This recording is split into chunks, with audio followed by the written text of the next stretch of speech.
तत्त्वा आयामि ब्रह्मणा वन्दमानस्तदाशास्ते यजमानो हविर्भिः अहे एळमानो वरुणे हवोद्युरुषं सवान आयुप्रमोषेः अस्मिन् कलशे भूः वर्णम् आवाहयामि भुवः वर्णम् आवाहयामि स्वः वर्णम् आवाहयामि भूर्भुवः स्वः वर्णम् आवाहयामि कलशस्य मुखे विष्णुः कण्ठे रुद्रसमाश्रितः मूले तत्र स्थितो ब्रह्मा मध्ये मातृगणाः स्मृताः कुक्षौ तु सागराः सर्वे सप्तद्वीपावसुन्दरा ऋग्वेदोऽत यजुर्वेदः सामवेदो ह्यथर्वणः अङ्गैश्च सहिताः सर्वे कलशन्तु समाश्रिताः अत्र गायत्री सावित्री शान्तिः पुष्टिकरी तथा आयान्तु देवकार्यार्थं दुरितक्षयकारकाः सर्वे समुद्राः सरितस्तीर्थानि जलदानदाः गङ्गे च यमुने चैव गोदावरि सरस्वती नर्मदे सिन्धु कावेरि जलेऽस्मिन् सन्निधिं कुरु कलशदेवताभ्यो नमः कलशदेवताभ्यो नमः ध्यानाद्युपचारपूजां समर्पयामि अथ शङ्खपूजां करिष्ये शङ्खं प्रक्षाल्य दक्षिणभागे संस्थाप्य धेनुमुद्रां दर्शयित्वा शन्नो देवीति जलेन पूरयेत् ॐ शन्नो देवीरभिष्टय आपो भवन्तु पीतयः संयोरभ्यस्रवन्तु नः गन्ध अक्षतपत्रपुष्पैरभ्यर्चा त्वं पुरा सागरोत्पन्नो विष्णुना विधृतः करे पूजितः सर्वदेवैश्च पाञ्चजन्यनमोऽस्तु ते शङ्खं चन्द्रार्कदैवत्यं मध्ये वरुणदैवतं पृष्ठे प्रजापतिः प्रोक्ताः पाञ्चजन्यनमोऽस्तु ते शङ्खं चन्द्रार्कदैवत्यं मध्ये वरुणदैवतं पृष्ठे प्रजापतिः प्रोक्ताश्चाग्रे गङ्गा सरस्वती त्रैलोक्ये यानि तीर्थानि वासुदेवस्य चाज्ञया शङ्खे तिष्ठन्ते विप्रेन्द्र तस्माच्चङ्कं प्रपूजयेत् ॐ ह्रीं पाञ्चजन्याय नमः लं पृथिव्यात्मना गन्धं कल्पयामि हम् आकाशात्मना पुष्पं कल्पयामि यं वायुवात्मना धूपं कल्पयामि रम् अग्न्यात्मना दीपं कल्पयामि वम् अमृतात्मना नैवेद्यं कल्पयामि पं परमात्मने नमः पञ्चोपचारपूजां कल्पयामि तज्जलेन देवताः प्रोक्ष पूजाद्रव्याणि प्रोक्ष किञ्चिदुदकेन कलशं पूरयित्वा आत्मानं प्रोक्ष आत्मार्चन पुनः जलं पूरयित्वा देहो देवालयः प्रोक्तो जीवो हंसः सदाशिवः त्यजेदज्ञाननिर्बाल्यं सोऽहं भावेन पूजयेत् आत्मने नमः अन्तरात्मने नमः परमात्मने नमः स्वामिन् सर्वजगन्नाथ यावत् पूजावसानकं तावत् त्वं प्रीतिभावेन बिम्भेऽस्मिन् सन्निधिं कुरु गणकऋषिः निचृद्गायत्रे छन्दः महागणपतिर्देवता ॐ गङ्गणपतये नमः गां हृदयाय नमः गीं शिरसे स्वाहा गों शिकायै वषट गैं कवचाय हुं गौं नेत्रत्रयाय वौषट गः अस्त्राय पट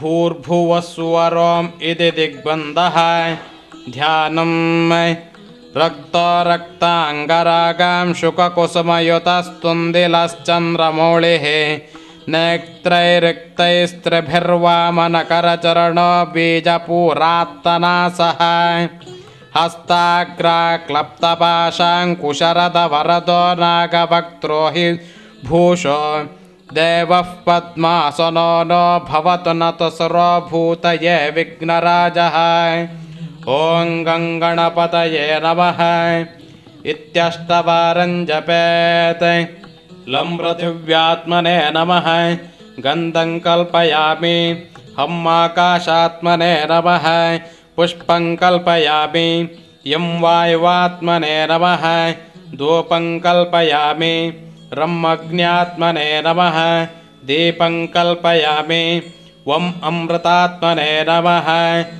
अं नैवेद्यं समर्पयामि पं परमात्मने नमः पञ्चोपचारपूजां समर्पयामि साद्यो नारायण ऋषिः दैवी गायत्रे छन्दः परमात्मा देवता ॐ नमो नारायणाय ॐ क्रोद्धोल्काय स्वाहा हृदयाय नमः महोल्काय स्वाहा शिरसे स्वाहा वीरोल्काय स्वाहा शिखायै वषट द्योल्काय स्वाहा कवचाय हं ज्ञानोल्काय स्वाहा नेत्रत्रयाय वौषट सहस्रोल्काय स्वाहा अस्त्राय पट भूर्भवस्वरम् इति दिग्बन्धः ध्यानं शान्ताकारं भुजगशयनं पद्मनाभं सुरेशं विश्वाधारं गगनसदृशं मेघवर्णं शुभाङ्गं लक्ष्मीकान्तं कमलनयनं योगिहृद्यान्नगम्यं वन्दे विष्णुं भवभयहरं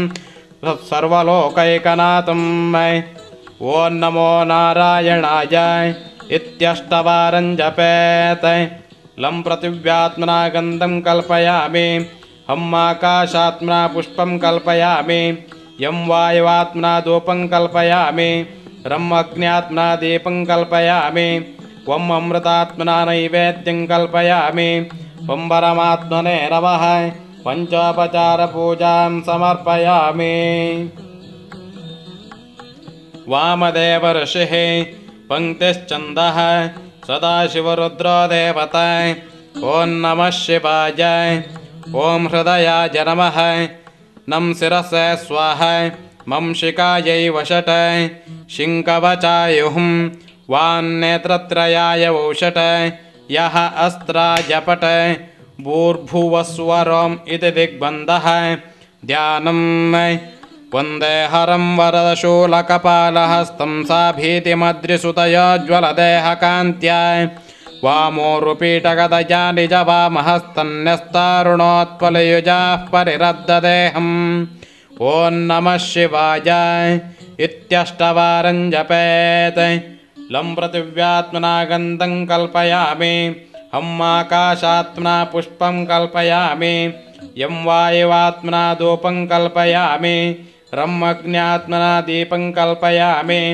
वम् अमृतात्मना नैवेद्यं कल्पयामि वं परमात्मने नमः पञ्चोपचारपूजां कल्पयामि देवभागऋषिः गायत्रे छन्दः आदित्यो देवता ॐ घृणिः सूर्य आदित्यः सत्यतेजोज्ज्वालामणिहुं फट् हृदयाय नमः ब्रह्मतेजोज्ज्वालामणिहुं फट् शिरसे स्वाहा विष्णुतेजोज्ज्वालामणिहुं फट् शिखायै वषट रुद्रतेजोज्ज्वालामणिहुं फट् कवचाय हुं वह्नितेजोज्ज्वालामणिहुं फट् नेत्रत्रयाय वौषट सर्वतेजोज्ज्वालामणिहुं फट् अस्त्राय पट भूर्भवस्वरम् इति दिग्बन्धः ध्यानम् अरुणोरुणपङ्कज निषण्णः कमले भीतिवरौ करैर्ददानः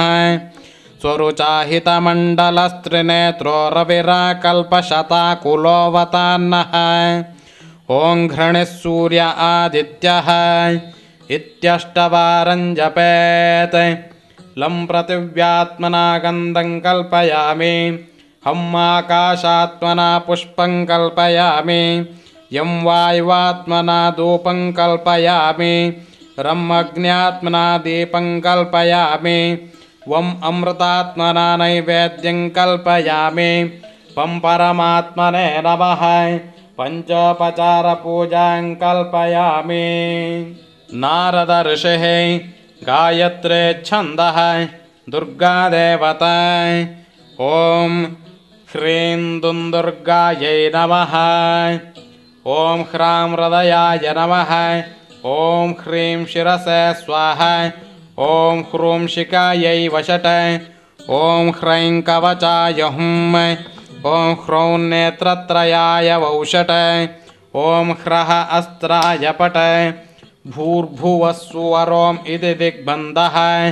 ध्यानं शङ्कारि चापशरभिन्नकरान् त्रिनेत्रान् तिग्नेतरां शुकलया विलसत्किरीटां सिंहस्थितां ससुरसिद्धनतां च दुर्गान् दूर्वान् निबान् दुरितवर्गान् हरान् नमामि। ॐ ह्रीं दुन्दुर्गायै नमः इत्यष्टवारं जपेत्। लं पृथिव्यात्मना गन्धं कल्पयामि। हम् आकाशात्मना पुष्पं कल्पयामि। यं वायुवात्मना धूपं कल्पयामि। रम् अग्न्यात्मना दीपं कल्पयामि। वम् अमृतात्मना नैवेद्यं कल्पयामि। वं परमात्मने नमः पञ्चोपचारपूजां कल्पयामि। नारायण ऋषिः अनुष्टुप् छन्दः परमपुरुषो देवता। ॐ सहस्रशीर्षा पुरुषः सहस्राक्षः सहस्रपात् स भूमिं विश्वतो वृत्वात्यतिष्ठद्दशाङ्गुलम्। श्रीमन्महागणेशादिपञ्चब्रह्मदेवताभ्यो नमः। आवाहयामि। पुरुष एवेदं सर्वं यद्भूतं यच्च भव्यम् उतामृतत्वस्येषा नो यतन्नेनातिरोहते। महागणेशादिपञ्चब्रह्मदेवताभ्यो नमः। आसनं समर्पयामि। ॐ एतावानस्य महिमातोज्जायांश्च पुरुषः पादोऽस्य विश्वा भूतानि त्रिपादस्यामृतं दिवे। महागणेशादिपञ्चब्रह्मदेवताभ्यो नमः। पाद्यं समर्पयामि। ॐ त्रिपादोर्ध्व उदयत्पुरुषः पादोऽस्येहा भवत्पुनः ततो विश्वं व्यक्रामत्साशनान शने अपि। महागणेशादिपञ्चब्रह्मदेवताभ्यो नमः। अर्घ्यमर्घ्यं समर्पयामि। तस्माद्विराळजायत विराजो अधिपुरुषः स जातो अत्यरिच्यत पश्चाद्भूमिमतो पुरः। महागणेशादिपञ्चब्रह्मदेवताभ्यो नमः। आचमनीयमाचमनीयं समर्पयामि। मधुपर्कं समर्पयामि। पुनराचमनं समर्पयामि। ॐ आपोहिष्ठामयोपवस्तान ऊर्जे ददातन महेरणाय चक्षसे यो वः शिवतमोरसस्तस्य भाजयते हनाः उशतेरिव मातराः तस्मा अरङ्गमाववो यस्य क्षया यजिन्वत आपो ಜನಯತ ಜನಃ. ದೇವರ ಅಭಿಷೇಕದಲ್ಲಿ ಮೊದಲ ಭಾಗ ಮಲಾಪಕರ್ಷಣ ಸ್ನಾನ ಎಂದರೆ ಕೊಳೆಯನ್ನು ತೆಗೆಯುವುದು. ಅನಂತರ ಅಮೃತಾಭಿಷೇಕ ಸ್ನಾನ ಎಂದರೆ ನಾವು ತೀರ್ಥವಾಗಿ ಸ್ವೀಕರಿಸಬಹುದಾದ ಅಮೃತದ ಸ್ನಾನ. ಪಂಚಾಮೃತಾಭಿಷೇಕವನ್ನು ಮಾಡುವ ಸಂದರ್ಭದಲ್ಲಿ ಮಲಾಪಕರ್ಷಣದ ಬಳಿಕ ಪಂಚಾಮೃತಗಳಿಂದ ಅಭಿಷೇಕ ಮಾಡಿ ಕೊನೆಗೆ ಅಮೃತಾಭಿಷೇಕ ಮಾಡಬೇಕು. ಅಗ್ನಿಮೇಳಾಯ ದಿನ ವರ್ಚಸ್ಯ ಸೂಕ್ತಸ್ಯ ವೈಶ್ವಾಮಿತ್ರೋ ಮಧುಚ್ಛಂದ ಋಷಿಃ ಗಾಯತ್ರೇ ಛಂದಃ ಅಗ್ನಿರ್ದೇವತಾ ಮಲಾಪಕರ್ಷಣ ಸ್ನಾನೇ ವಿನಿಯೋಗಃ. ಓಂ ಅಗ್ನಿಮೇಳ ಪುರೋಹಿತಂ ಯಜ್ಞಸ್ಯ ದೇವಮೃತ್ಯುಜಂ ಹೋತಾರಂ ರತ್ನಧಾತಮಂ ಅಗ್ನಿಃ ಪೂರ್ವೇಭಿರ್ರಷಿಭಿರೇಡ್ಯೋ ನೂತನೈರುತೈ ಸದೇವ ಏಹ ವಕ್ಷತೆ ಅಗ್ನಿನಾ ರಹಿಮಶ್ನವತ್ತೋಷಮೇವ ದಿವೆ ದಿವೆ ಯಶಸಂ ವೇರವತ್ತಮಂ ಅಗ್ನೇಯಂ ಯಜ್ಞಮಧ್ವರಂ ವಿಶ್ವತಃ ಪರಿಪೂರಸೆ ಸ ಯದ್ದೇವೇಷು ಗಚ್ಚತೆ ಅಗ್ನಿರ್ಹೋತಾ ಕವಿಕ್ರದಃ ಸತ್ಯಶ್ಚಿತ್ರಶ್ರವಸ್ತಮಃ ದೇವೋ ದೇವೇಭಿರಾಗಮತ यदङ्गदासुषे त्वमग्ने भद्रं करिष्यसे तवेत्तत्सत्यमङ्गिरः उपत्वाग्ने दिवे दिवे दोषा अवस्तरधिया वयं नमो भरन्त एवसे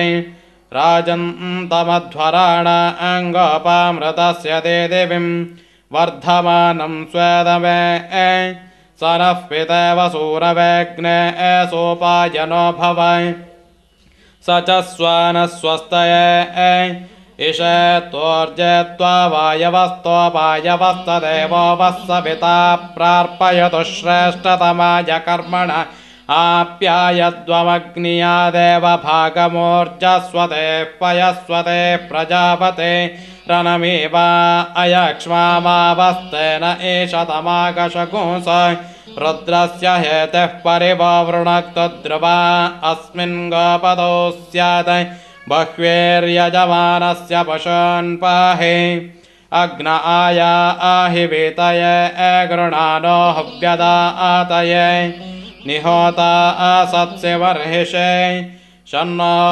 देवीरभिष्टय आपो भवन्तु पीतये शंयोरभिस्रवन्तु नः भद्रन्नो अपि वातयवनाः मरुतामोजसे स्वाहा इन्द्रो विश्वस्य राजसे शन्नो भवद्विपदे शञ्चतुष्पदे आप्यायस्व गौतमः सोमो गायत्रे क्षीराभिषेके विनियोगः ॐ आप्यायस्व समे एतुते विश्वतः सोमवृष्ण्यं भवावाजस्य सङ्गते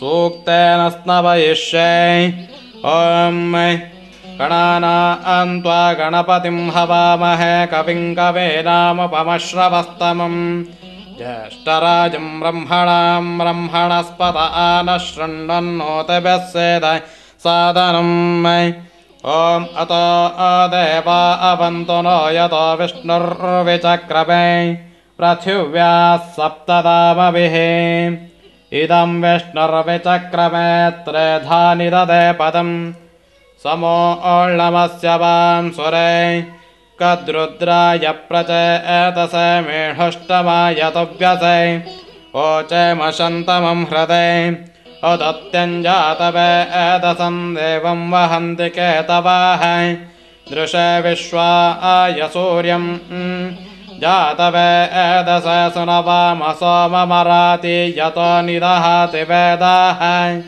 स नः पर्षदति दुर्गाणि विश्वानावेव सिन्धुं दुरितात्यग्निः ॐ अथ अमृताभिषेके विनियोगः सहस्रशीर्षेति षोडशर्चस्य सूक्तस्य नारायण ऋषिः अन्त्यातिष्ठप परमपुरुषो देवता पुरुषसूक्ताभिषेके विनियोगः ॐ सहस्रशीर्षा पुरुषः सहस्राक्षः सहस्रपात् स्वभूमिं विश्वतो आवृत्वात्यतिष्ठद्दशाङ्गुलं पुरुष एवेदं सर्वं यद्भूतं यच्च भव्यम् उदामृतत्वस्येषा नो यदन्नेनातिरोहते एतावानस्य महिमा दोज्जायांशपुरुषः पादो अस्य विश्वा भूतानि त्रिपादस्यामृतं दिवे त्रिपादोर्ध्व उदयत्पुरुषः पादो अस्येहाभवत्पुराः ततो विश्वं व्यक्रामत्साशनानशने अपि तस्माद्विराडजायत विराजो अधिपुरुषः स जातो अत्यरिष्टत पश्चाद्धूमिमतो अपुरः यत्पुरुषेण हविषा देवा यज्ञमतन्वत वसन्त अस्यासेदाज्ञं ग्रीष्मयज्ञः शरद्दविः तं यज्ञं बर्हिषः प्रोक्षन् पुरुषं जातमग्रतः तेन देवा अयजन्त सात्यार्षयश्चये तस्माद्यज्ञात् सर्वहुतः संवृतं वृषदाज्यं पशून्ताञ्चक्रे वायव्यानारण्यान् ग्राम्याश्चये तस्माद्यज्ञात् सर्वहुतरचः सामान्यज्ञिरे छन्दांसि यज्ञिरे तस्माज्जाता अजावयाः यत्पुरुषं व्यदतः कथिताव्यकल्पयन् मुखं किमस्य को बाहूका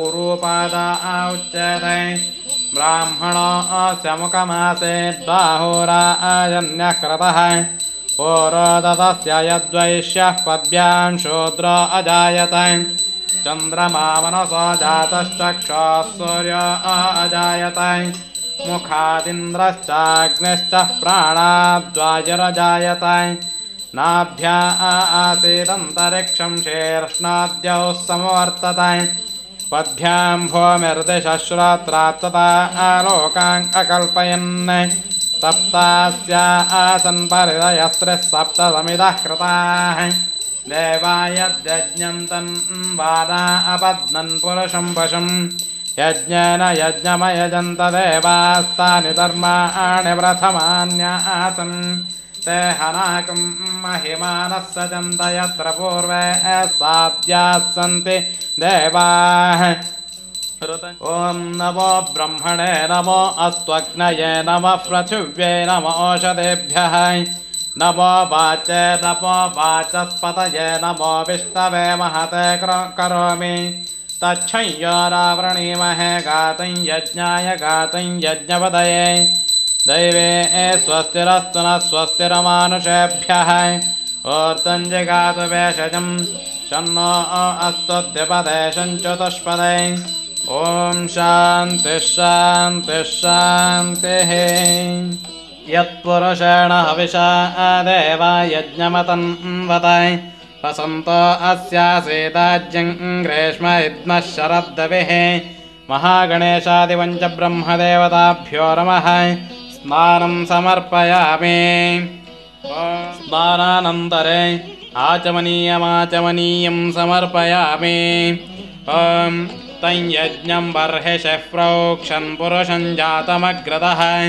तेन देवा अयजन्त साध्या ऋषयश्च ये महागणेशादिपञ्च ब्रह्मदेवताभ्यो नमः वस्त्रयुग्मं समर्पयामि वस्त्रयुग्मानन्तरे आचमनीयं समर्पयामि ॐ तस्माद्यज्ञात् सर्वहुतः संवृतं वृषदाज्यं पशून्ताञ्चक्रे वायव्यानारण्यान् ग्राम्याश्च ये महागणेशादिपञ्च ब्रह्मदेवताभ्यो नमः उपवीतं समर्पयामि उपवीतानन्तरे आचमनीयं समर्पयामि ॐ हिरण्यरूपः हिरण्यसन्द्रगवानवात्सेतु हिरण्यवर्णः हिरण्ययात्पर्योने निषद्या हिरण्यदादत्यन्नमस्मै महागणेशादिपञ्च ब्रह्मदेवताभ्यो नमः आभरणं समर्पयामि ॐ तस्माद्यज्ञात् सर्वहुतरचः सामानि जज्ञिरे छन्दांसि जज्ञिरे तस्माद्यजुस्तस्मादजायते ॐ गन्धद्वारान्दुरादर्शान् नित्यपुष्टाङ्करीषिणीं ईश्वरीं सर्वभूतानां तामिहोपह्वये श्रियं महागणेशादिपञ्च ब्रह्मदेवताभ्यो नमः गन्धं समर्पयामि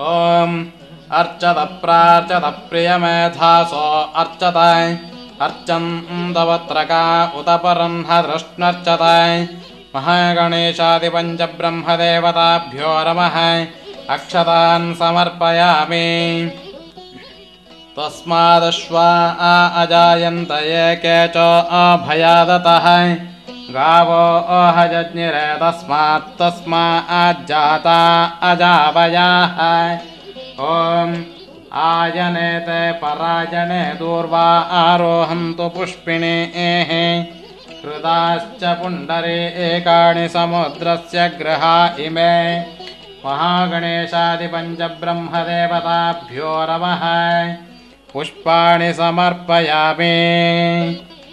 ॐ गणेशद्वादशनाम पूजां करिष्ये। ॐ सुमुखाय नमः। ॐ एकदन्ताय नमः। ॐ कपिलाय नमः। ॐ गजकर्णकाय नमः। ॐ लम्बोदराय नमः। ॐ विकटाय नमः। ॐ विघ्नराजाय नमः। ॐ गणाधिपाय नमः। ॐ धूमकेतवे नमः। ॐ गणाध्यक्षाय नमः। ॐ बालचन्द्राय नमः।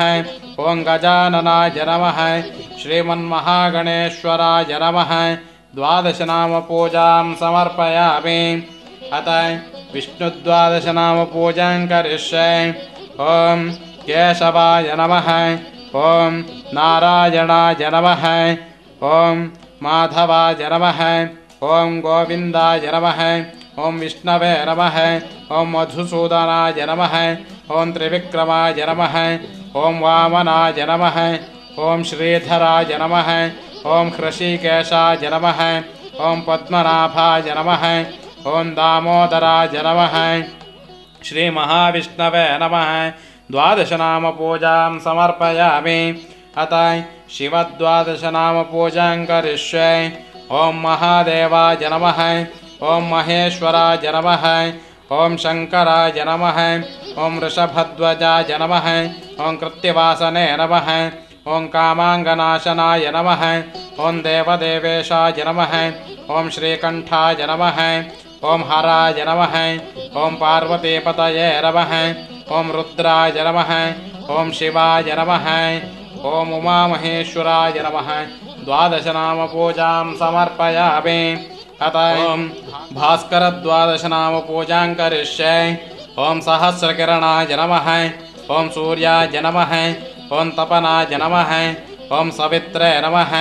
ॐ रवये नमः। ॐ विकर्तनाय नमः। ॐ जगच्चक्षुषे नमः। ॐ द्युमणये नमः। ॐ तिग्मदीदितये नमः। ॐ श्रीभास्कराय नमः। ॐ द्वादशात्मने नमः। ॐ त्रयीमूर्तये नमः। ॐ ब्रह्मविष्णुशिवात्मिकाय नमः। ॐ श्रीभास्कराय नमः। द्वादशनामपूजां समर्पयामि। अत दुर्गा द्वादशनामपूजां करिष्ये। ॐ दुर्गायै नमः। ॐ शान्त्यै नमः। ॐ चण्डिकायै नमः। ॐ शाम्भव्यै नमः। ॐ भूतिदायिन्यै नमः। ॐ हरप्रियायै नमः। ॐ नारायण्यै नमः। ॐ भद्रकाल्यै नमः। ॐ शिवदूत्यै नमः। ॐ महामायायै नमः। ॐ योगनिद्रायै नमः। ॐ महालक्ष्म्यै नमः। श्रीदुर्गायै नमः। द्वादशनामपूजां समर्पयामि। ॐ यत्पुरुषं वेदतः कथिता व्यकल्पयन् मुखं किमस्य को बाहू का ऊरोपाद उच्यते। ॐ वनस्पतिरसोत्पन्नः गन्धाढ्योपौत्तमः आघ्र्यः सर्वदेवानां धूपोऽयं प्रतिगृह्यताम्। महागणेशादिपञ्चब्रह्मदेवताभ्यो नमः। धूपमाघ्रापयामि। ॐ ब्राह्मणोऽस्य मुखमासीत् बाहुराजन्यः कृतः ओरोदतस्य यद्वैश्यः पद्भ्यां शूद्रो अजायत। ज्योतिःशुक्लश्च तेजश्च देवानां सततं प्रियः प्रभाकरो महातेजाः दीपोऽयं प्रतिगृह्यताम्। महागणेशादिपञ्चब्रह्मदेवताभ्यो नमः। दीपं दर्शयामि। नैवेद्यार्थे ॐ विश्वामित्रर्षिदेवी गायत्री छन्दः सविता देवता। ॐ भूर्भुवस्सुवः। ॐ भूर्भुवस्सुवः तत्सवितुर्वरेण्यं भर्गो देवस्य धीमहि धियो यो नः प्रचोदयात्। सत्यं तुरतेन परिषिञ्चामि।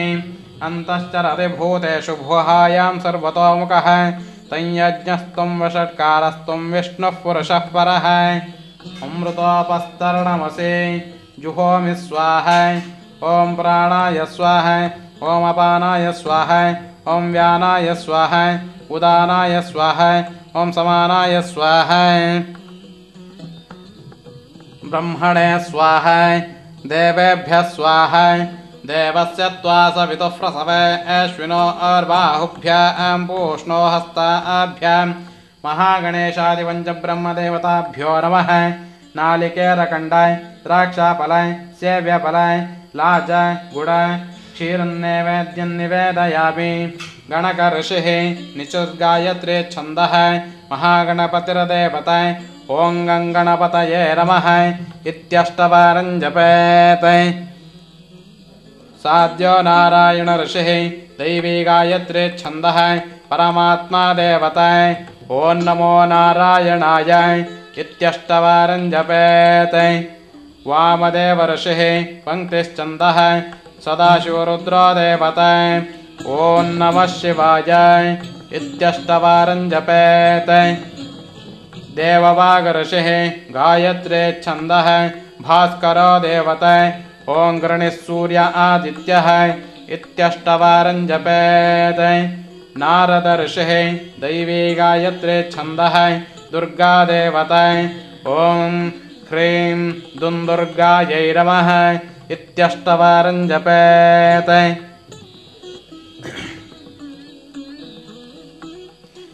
चन्द्रमा मनसो जातश्चक्षुः सूर्यो अजायत मुखादिन्द्रश्चाग्निश्च प्राणाद्वायुर्जायत। अमृतापिता नमसे नैवेद्यं विसर्जयामि।